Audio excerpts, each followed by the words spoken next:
Let's solve this question. The question is find the nature of the roots. So first we need to find the nature of the roots. If the real roots exist, find them. So here let us see step by step and try to understand also.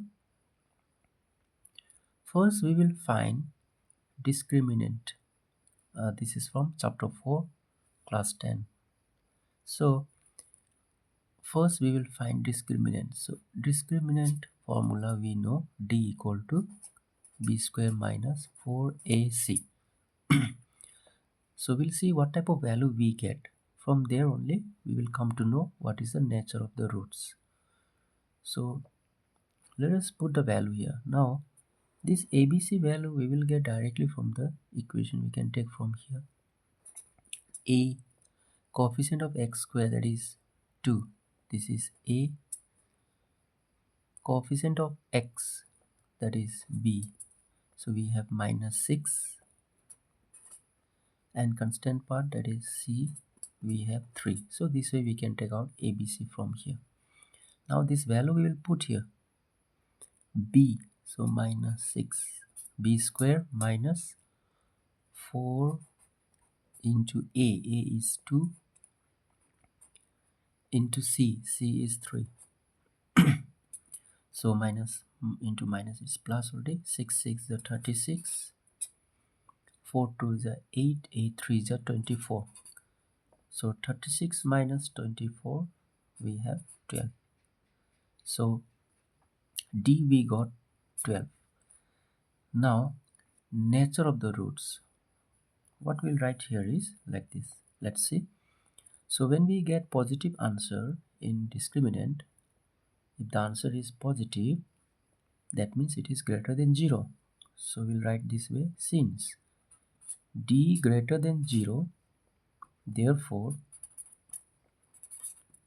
the given equation has two distinct real roots. So we provide this way when we get D greater than 0. So this is the nature of the roots. The given equation has two distinct real roots. So this first part is over. Now it is written, if the real root exists, so it is now existing here. Find them. Now we have to find the roots. So how to find the roots in this category now? We'll write this way. Now roots are, we have one formula here. We need to remember the formula to find the roots if D greater than 0, this category.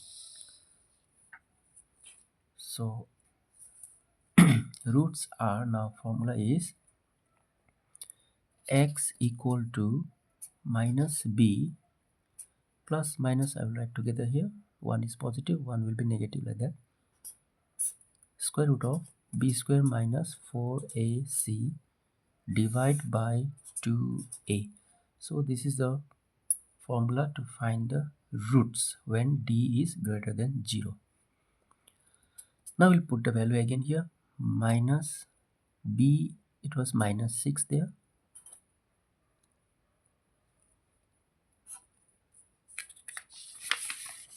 So B minus 6. Then D, that is B square minus 4AC, we got 12. So we'll substitute here. We will substitute here what we got. B square minus 4AC, we got 12. Divide by 2A. A was 2. So 2A. Now we'll just simplify now. Almost finishing. Minus into minus plus. Plus minus square root of 12. Now we'll check here one thing. We'll factor this. Take the factor. 2 6 is 12. 2 3 is 6. So 2 we have 2 times. So that means 1 2 will be out of the square root. So I will take out 2. And this single 3, it will remain inside. 2 2 is 4. So this is the answer. We can write one more step here. This is table of 2, this is also table of 2. We'll take out 2 outside. Now here 2 3s are 6, plus minus 2 taken out, remaining square root of 3 divided by 4. So I can cancel this. 2 1 is 2, 2 2s are 4. So finally we have 3 plus minus square root of 3 by 2. So one is positive, one is negative. So this is the way how to get.